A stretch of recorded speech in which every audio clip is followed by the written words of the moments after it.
Hello दोस्तों, स्वागत है आप सभी का मेरे चैनल लाइफ एंड फैक्ट पर। दोस्तों, माँ दुर्गा की सातवीं शक्ति कालरात्रि के नाम से जानी जाती है। दुर्गा पूजा के 7वें दिन माँ कालरात्रि की उपासना का विधान है। इस देवी के 3 नेत्र है। यह तीनों ही नेत्र ब्रह्मांड के सामने गोल है।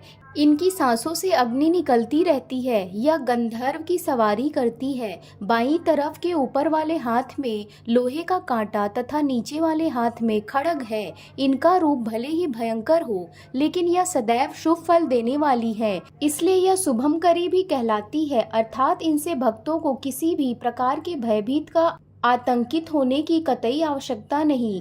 उनके साक्षात्कार से भक्त पुण्य का भागी बनता है। कालरात्रि की उपासना करने से ब्रह्मांड की सारी सिद्धियों के दरवाजे खुलने लगते हैं और तमाम आसुरी शक्तियां उनके नाम के उच्चारण से ही भयभीत होकर दूर भागने लगती हैं। इसलिए दानव, दैत्य, राक्षस और भूत प्रेत उनके स्मरण से ही भाग जाते हैं। यह ग्रह बाधाओं को भी दूर करती हैं और अग्नि, जल, जंतु, शत्रु और रात्रि भय दूर हो जाते हैं। इनकी कृपा से भक्त हर तरह के भय से मुक्त होता है। इस दिन साधक का मन सहस्त्रार चक्र में स्थित रहता है। इसके लिए ब्रह्मांड की समस्त सिद्धियों का द्वार खुलने लगता है। माँ कालरात्रि दुष्टों के विनाश का और ग्रह बाधाओं को दूर करने वाली है, जिससे साधक भय मुक्त हो जाता है। माँ दुर्गा के कालरात्रि स्वरूप की पूजा विधि।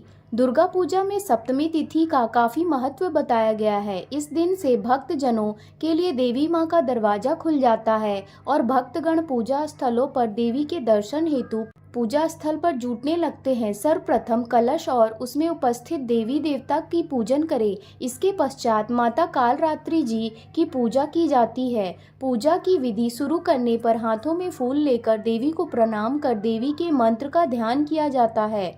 सप्तमी की पूजा अन्य दिनों की तरह ही होती है, परंतु रात्रि में विशेष विधान के साथ देवी की पूजा की जाती है। इस दिन कहीं कहीं तांत्रिक विधि से पूजा होने पर मदिरा भी देवी को अर्पित की जाती है। सप्तमी की रात्रि सिद्धियों की रात भी कहलाई जाती है। माँ कालरात्रि की कथा। पौराणिक कथाओं के अनुसार जब दैत्य शुंभ, निशुंभ और रक्तबीज ने तीनों लोकों में हाहाकार मचा रखा था, तब इससे चिंतित होकर सभी देवता शिव जी के पास गए और उनसे रक्षा की प्रार्थना करने लगे। भगवान शिव ने माता पार्वती से राक्षसों का वध कर अपने भक्तों की रक्षा करने को कहा। शिव जी की बात मानकर माता पार्वती ने दुर्गा रूप धारण किया और शुंभ निशुंभ का वध कर दिया। जब माँ दुर्गा ने दैत्य रक्त बीज को मौत के घाट उतारा, तो उसके शरीर से निकले रक्त से लाखों रक्त बीज दैत्य उत्पन्न हो गए।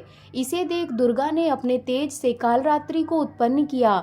इसके बाद जब माँ दुर्गा ने दैत्य रक्त बीज का वध किया और उसके शरीर से निकलने वाले रक्त को माँ कालरात्रि ने जमीन पर गिरने से पहले ही अपने मुख में भर लिया। इस तरह माँ दुर्गा ने सबका गला काटते हुए रक्त बीज का वध कर दिया। बोलिए कालरात्रि माता की जय। दोस्तों, अगर मेरी यह जानकारियाँ आपको अच्छी लगी तो कृपया मेरे चैनल लाइफ एंड फैक्ट को लाइक, शेयर एंड सब्सक्राइब जरूर करें और कमेंट में जय माता दी जरूर लिखें। धन्यवाद।